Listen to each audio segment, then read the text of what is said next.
Hello students, let's start our lecture number 1, class 9 biology. So, इसी previous lecture में we were discussing about the process of diffusion, transporting system in the cell. ठीक है, cell के अंदर transport कैसे होता है मटेरियल्स का, तो उसमें हमने पैसिव ट्रांसपोर्ट में हम पढ़ रहे थे डिफ्यूज़न. ठीक है, आई थिंक आप लोगों को क्लियर हो गया होगा अच्छे से diffusion. Now let's start. Our next topic is osmosis.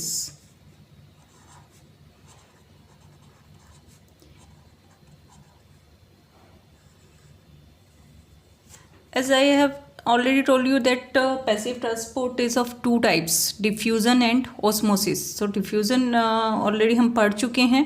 तो next हमारा topic है osmosis. ओके, ऑस्मोसिस क्या होता है? मैंने आपको बताया था osmosis is also a special type of diffusion. ये भी एक स्पेशल टाइप का डिफ्यूज़न है. So you can defined as the osmosis as the diffusion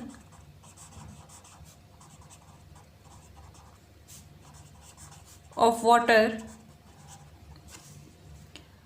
और you can say the solvent, जो भी सॉल्वेंट है, across across a semi permeable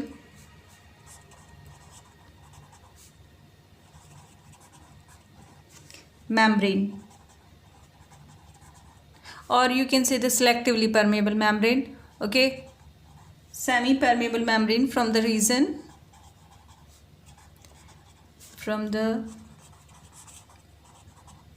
region of its higher concentration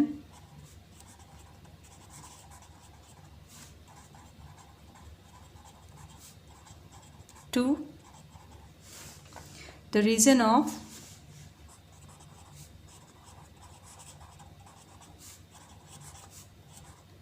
its lower concentration.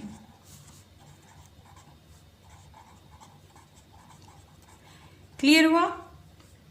That means osmosis एक diffusion है, एक special type का diffusion है जिसमें कि वाटर या सॉल्वेंट जो भी है आपका, वो सेमी परमेबल मेम्ब्रेन के थ्रू हायर कॉन्सेंट्रेशन से, यानी कि अपनी हायर कॉन्सेंट्रेशन से, जहाँ पर वाटर या सॉल्वेंट ज़्यादा अमाउंट में होता है वहाँ से लोअर कॉन्सेंट्रेशन की तरफ मूव करता है. That is the osmosis. तो यहाँ पर हमारे लिए हमें क्या ज़रूरी है? Semi permeable membrane. ओके, तो अब इसका जो ये प्रोसेस है, डिफ्यूज़न का प्रोसेस जो है,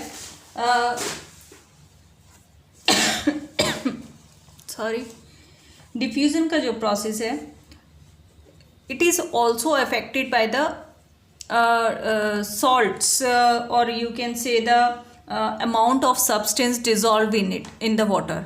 ठीक है, जो भी उस सॉल्वेंट के अंदर या वाटर के अंदर सब्सटेंस डिजॉल्व होते हैं उनसे अफेक्ट होता है. ठीक, तो मूवमेंट, यानी कि जहाँ पर अगर सपोज करिए, मेरे कहने का मतलब ये है कि अगर सब्सटेंस ज़्यादा डिज़ोल्व होंगे दैट मीन्स कि वो कॉन्सनट्रेटेड सॉल्यूशन हो जाएगा. ऑब्वियसली अगर सब्सटेंस या सोल्यूट जो है वो ज़्यादा उसमें डिज़ोल्व हैं तो वो कैसा होगा आपका, उसमें वाटर का कॉन्सनट्रेशन कम होगा और सॉल्यूट का कॉन्सनट्रेशन ज़्यादा हो जाएगा. ठीक है, तो फिर आपका जो मूवमेंट है वो चेंज हो जाएगा. यानी कि हमने क्या बताया इसमें, सॉल्वेंट का वाटर का जो मूवमेंट होता है वो हायर कॉन्सेंट्रेशन से लोअर कॉन्सेंट्रेशन की तरफ होता है. तो I mean to say that it is also affected by the amount of substance dissolve in it. Clear? तो अगर सब्सटेंस डिजॉल्व ज़्यादा होंगे तो मूवमेंट जहाँ पर वाटर का अमाउंट ज़्यादा होगा वहाँ से लोअर की तरफ होगा, जहाँ पर वाटर का अमाउंट कम होगा उस तरफ होगा. ठीक है, तो osmosis is a passage of water from the higher concentration through a semi permeable membrane to the region of lower water concentration. Okay, तो यहाँ पर हम देखते हैं कि 3 तरह के हमारे ऑस्मोटिक सॉल्यूशन होते हैं. अगर कोई भी प्लांट सेल लीजिए आप, प्लांट सेल को अगर आप उन 3 ऑस्मोटिक सॉल्यूशन में सेपरेटली रखते हैं तो क्या होता है, तो चलिए, ये आपके एनसीईआरटी बुक में भी दिया हुआ है hypotonic, isotonic and hypertonic solution के बारे में। तो it is also an important topic, तो आप लोग ध्यान से समझ लीजिएगा। Let us see what will happen to the animal cell, or you can say you can take the plant cell. Plant cell भी ले सकते हैं when placed in the solution of sugar, ठीक है, और सॉल्ट। तो 3 चीज़ें होती हैं।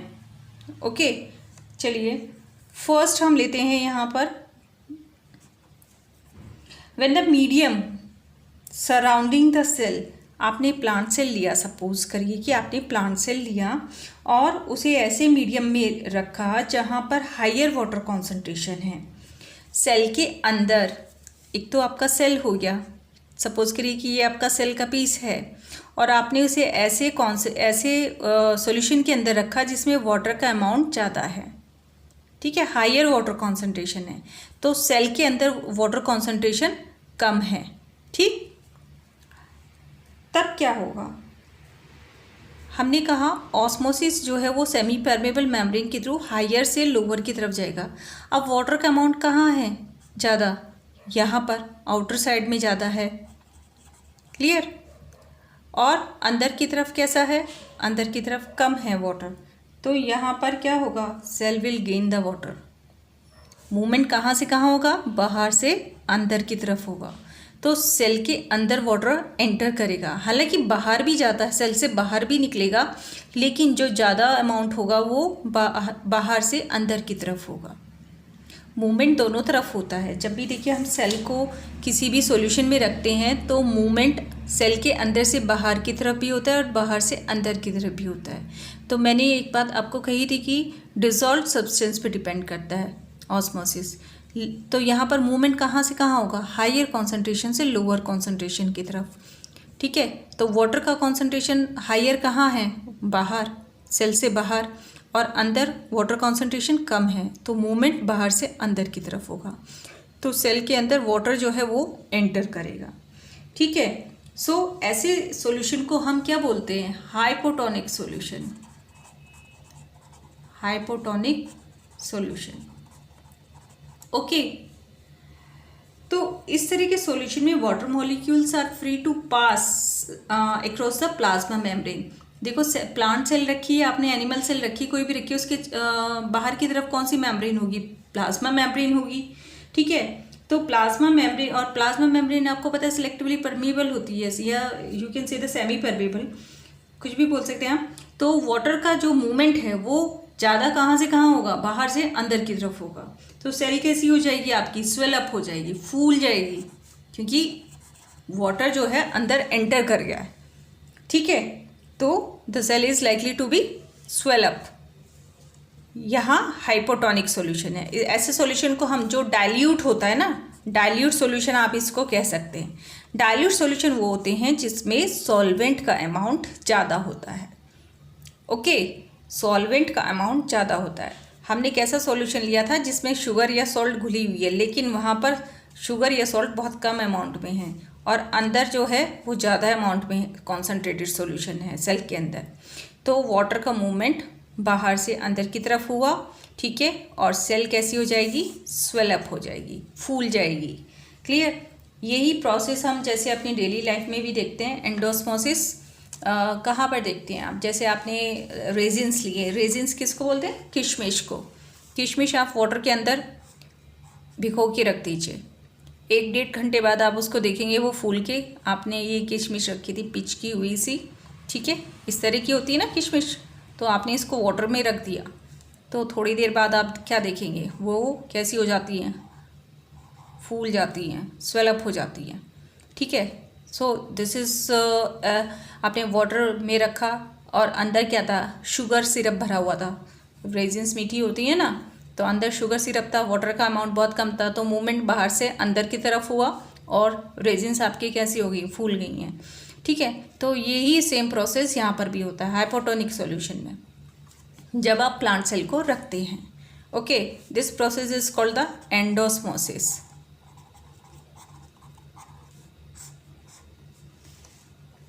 ठीक है, समझ में आ गया। ये हाइपोटोनिक सॉल्यूशन कौन सा होता है, डाइल्यूट सॉल्यूशन, जिसमें वाटर का अमाउंट या सॉल्वेंट का अमाउंट ज़्यादा होता है।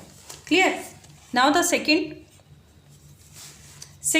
जब रिलेटिव कॉन्सेंट्रेशन जो वाटर की है और सॉल्यूट्स की है on the other side of the plasma membrane are same, that means कि आपने प्लांट सेल को एक ऐसे सॉल्यूशन में रखा जिसमें अंदर भी वही कॉन्सेंट्रेशन है और बाहर भी वही कॉन्सेंट्रेशन है। ठीक है, सेम कॉन्सेंट्रेशन के सॉल्यूशन है, सेल के अंदर भी वही सेम कॉन्सेंट्रेशन है और बाहर की तरफ भी सेम कॉन्सेंट्रेशन है। तो अब यहाँ पर क्या होगा, यहाँ पर मूवमेंट तो होगा अंदर से बाहर की तरफ भी और बाहर से अंदर की तरफ भी, लेकिन इक्वल अमाउंट में होगा। क्लियर, इक्वल अमाउंट में होगा तो कोई भी इफ़ेक्ट नहीं पड़ेगा सेल के ऊपर, यानी कि सेल का जो साइज़ था वही रहेगा, स्वेल अप नहीं होगी, श्रिंक नहीं होगी, सेल उसी साइज़ की रहेगी। तो इस तरह के सॉल्यूशन को हम क्या बोलते हैं, आइसोटोनिक सॉल्यूशन। ओके